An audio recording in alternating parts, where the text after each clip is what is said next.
Hey everyone, how are you doing? So usually I do my podcast and YouTube and Facebook videos live, but my internet just didn't want to play. So I'm doing things slightly different this week because I wanted to follow on from my podcast and video last week, which I was talking about calming canines, and actually give you a bit of a sort of a personal story about my beautiful blind dog Inka, who's anxious, and talk about how I've really made such huge progress with her, combining essential oils and training. And so I did a video, well, it's actually 3 videos that I did in the field yesterday, because turns out Android only records for up to 5 minutes. So I've had to put them all together. So I did them in the field yesterday, the secure field where we went to, and it was just to show how far she's come and talk a bit about how we do that. And then I refer to another video in my local park in that video. But I've actually did a new video today in my local park, which was even better because there was more noise. So I'll talk a bit about that one in a bit. But I'm Dr. Helen, and I'm an A&E doctor and an advocate for integrative wellness, as well as an animal aromatherapy specialist. So I love to use essential oils to support the health and well-being of myself and my pets, and helping educate people to do the same for their human, for their family, human or animal. So if you like what you're listening to, please hit the subscribe button or follow, so I can carry on creating more content. And let me know in the comments what you would like to know about. Would you like to get essential oils into your life? Why not book in for a free chat with me, or come to one of my classes to find out how you can use oils to support you or your pets. But maybe you've got oils but don't know how to use them, so that's okay too, because I do general overviews and consultations as well, so you know, depending on your needs. So drop me a message and we can chat about what the best option is for you. So I am going to share my first video. So I wanted to follow on my podcast about anxious dogs with talking a little bit about my beautiful dog Inka. So this is Inka. Inka's blind. She hasn't actually got any eyes. We're in a secure dog field. This is the wonderful Dogs Country Club at Lee. It's actually, it used to be one field. It's now split into 2. It's about 3 acres, I think. It's absolutely wonderful. I mean, look at all the beautiful buttercups. If you're listening to this, it is just like a sort of a farm field. It is a farmer's field previously. It is just beautifully long grass, loads of buttercups out at the moment. It is just absolutely stunning. The dogs absolutely love it. My springers there, my little paraplegic right is over there. There's a beautiful lovely muddy puddle that the springers love. It is just brilliant. There's a little brook that runs at the side. So Inka's been coming here since she first arrived in the UK actually, and we used to hire it out to meet up with friends, and it was an opportunity for her as a blind dog to go off the lead in a safe environment, so she knows it very well. And then we started booking it twice a week during lockdown, because what was happening, there was such a load of off-lead, out of control dogs out locally that it became very stressful to actually walk Inka, because she was just struggling. And the problem is she can't see a dog's body language. She doesn't know if they're approaching her in play or in aggression until she, you know, it takes time to smell and what's going on. But the actual sort of dog approaching her and the sound of it charging towards her can actually really freak her out before she actually can recognise from their scent what is actually going on. And this was actually a huge problem. And so often with off-lead dogs who, you know, you say to the owner, oh, excuse me, would you recall your dog? And it's like, oh, they're just being friendly, or it's your problem. And it's super stressful. And, you know, there's a lot of times where, you know, an off-lead dog will approach and I'll say, excuse me, would you mind calling her back? She's blind. It's like, yeah, sorry, no problem. You know, and it's like, no problem. You know, it's just, to be honest, it's about manners. But this isn't about that. This is about Inka getting a bit spooked. So we started hiring this field a couple of times a week so that we could actually have a walk, to be honest, in peace and quiet, and work on doing some training with her as well to help her cope with these things. Now, the other thing that happened at the same time is we'd start walking at our local park, which is nice. But on one summer's day, it was a literally perfect storm. These are just some of my other dogs, where there was people playing basketball, people on skateboards. The park is just south of Mancunian Way, so we had sort of sirens going, and it all became too much for Inka. And she'd had a lovely walk, and then it just was like she struggled to walk. She just was like too scared. She just sat down. We also used to do some street walks, and again, it was a perfect storm of an ambulance, a van reversing, and the whole sound just completely stressed her out. So for quite a few months in lockdown, I was really restricted how I could walk her because she just couldn't cope. And when I had a day off, we could go somewhere where it was a lot quieter, but it's not always have that luxury. So this beautiful field just was such a saving grace for us, and it's just still somewhere I hire twice a week to have a nice relaxing walk. I always choose it after my shifts. Now, it was very quiet during lockdown because the business was actually going to fold, because HS2 was going to run through, and now they've built it up and it's wonderful. And there's actually a doggy daycare in the next field to this, so it's a massive area here, lots of massive fields to hire. It's brilliant, but there's doggy daycare in the next field, and Inka, look at her. I don't know if you can hear the dog barking, but there's lots of dogs next door, and Inka is just quite chilled and just happy to do her own thing. Now, she wasn't always like this. Okay, so often if there were dogs in the other field, before the Dogs Country Club reopened properly, we'd have to really move away, and I'd have to take her into a different part of the field and keep her relaxed. But I don't have to do that now, and it's all about consistency. It's all been about sort of little bit of working on her boundaries, building her resilience, small steps, but frequently, little and often. Same with walking down the street. Started off just 5 minutes, just getting her used to the sound, and using essential oils all that time. And they've tweaked over time. So, oils can calm and soothe, they can build confidence, they can decrease stress, they can decrease anxiety. So we've got a lovely doggy in the field there, and has been barking, and Inka is not responding at all. How absolutely awesome is that? Absolutely awesome. Look, she's just completely, if you can hear, the dog's actually running down the fence. It wants to investigate what's going on here, but Inka is actually not bothered at all, and I'm really super proud of her. But it's all been due to being consistent, slowly working on it, and building her confidence. And as I was saying, the essential oils go hand in hand, and what we were using to support her a year ago is different to what it was 6 months ago. It's different to what it was 3 months ago. So we've adapted as her confidence has grown, as different things affect her or don't affect her. I've tweaked what we've been using, and we've actually made huge progress in the last couple of months, which partly is the cumulative effect of what's been going on over the past sort of year, 18 months of doing different things. But also I've changed how I've used some of the oils. So I've always been a big fan of cardamom. So I've always been a big fan of cardamom. Sorry, I pressed the wrong button on my phone. So I've always been a big fan of cardamom, which is great for sort of restoring mental balance, decreasing frustration, decreasing confusion, great for anger, so many different things to support the emotions. And I was diffusing it around the house. It smells absolutely divine. It really does. So I was diffusing it quite a lot, and super beneficial. But where the greatest progress has been made is when I started using it topically.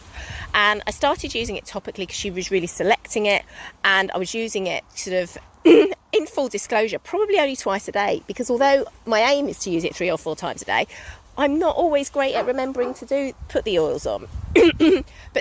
But I had to make a concerted effort. About sort of 3 weeks ago, I was like, you know what, I really think this is working, and I'm going to make a really, really concerted effort to make sure I'm putting it on 3 or 4 times a day. And consequently, we've actually made so much progress by the consistency of using the cardamom to balance her. I won't film her while she's having a poo. We'll film Bambi. To be consistent and help her and support her while we're doing lots of different sort of bits of training and behaviour modifications. So I'll pick that poo up in a minute when I've finished this filming. And different things I've taught her will be things like watch me or let's go and middle, and these are all really great for her if we're in a position where we've seen another dog or seen another human, but this is the field where we've practiced all this.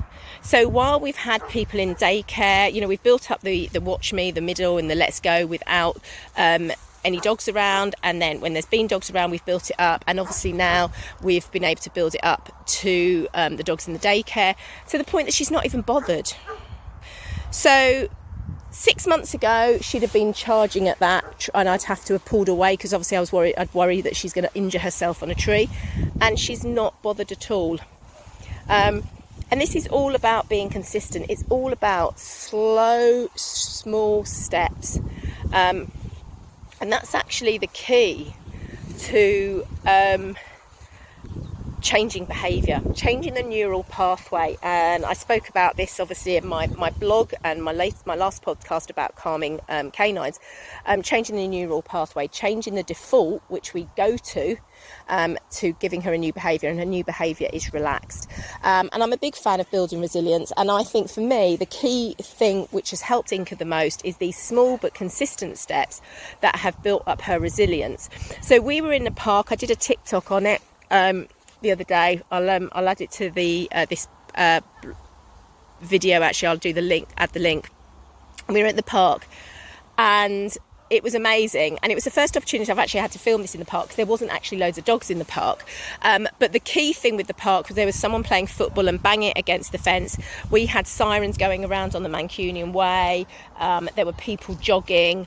There was so many different things going on in the park, and Inka was just there. She was just rolling around on the ground. She was just actually having a brilliant time, and it was such a great opportunity to actually capture it on film, because all those noises would have actually caused her to not want to walk anywhere and just sit there. She does this little sit and holds her paw up when she's nervous, and she wouldn't have been able to manage. And it was just so nice seeing her just mooching around, doing a thing, rolling on the ground, getting all that scent, and it just really showed me how far we'd come, and like she's doing now. And having little milestones that you can actually, so when you're actually doing things, you can actually sort of quantify it.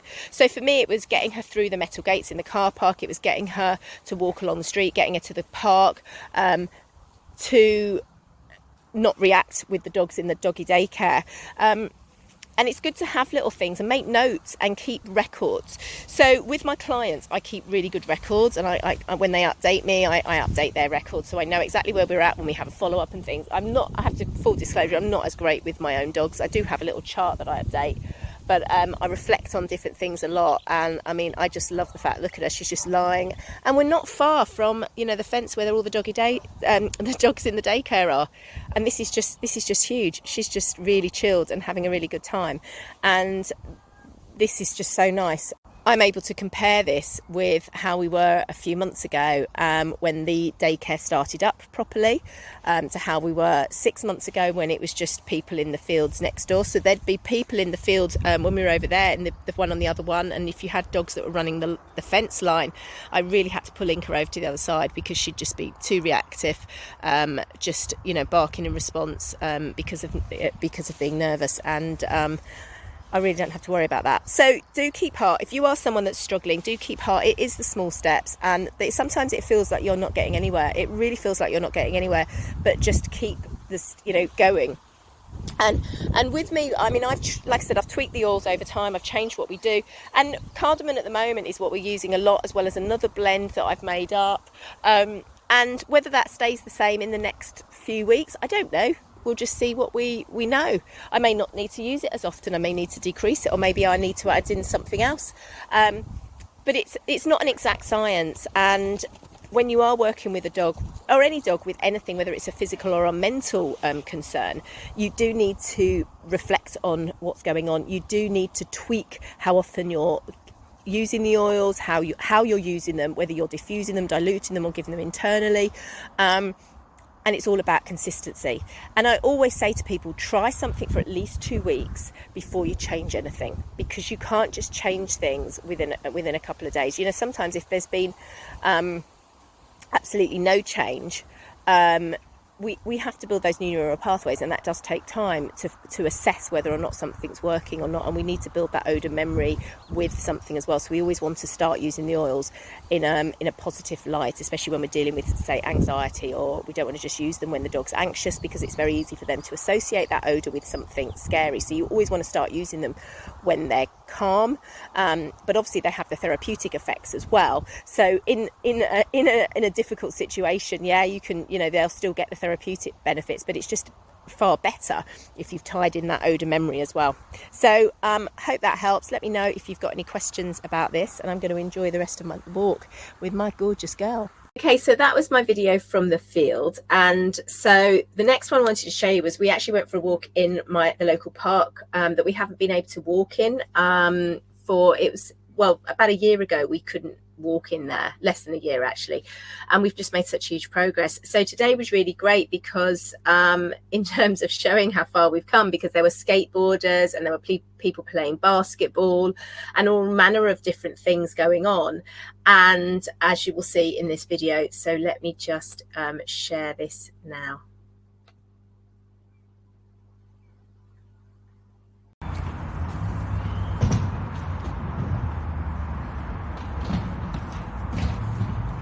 Good girl.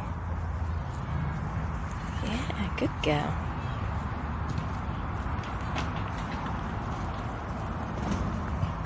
Good girl. Well done. Watch me. Good girl. Good girl. Good girl. So basketball, Mancunian way. We've had sirens, skateboarders. Don't know if you can hear that, but it's quite noisy. And Inka's just absolutely chilled. So well chuffed.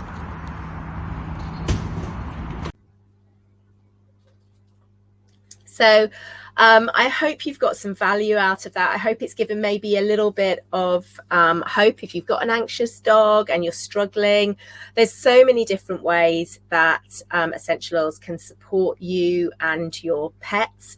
So do drop me a message if you'd like to chat or learn more. And don't forget, please hit the subscribe or the follow button so I can help you with providing more content that's going to help you and your pets. Stay safe, stay well, everyone. Bye.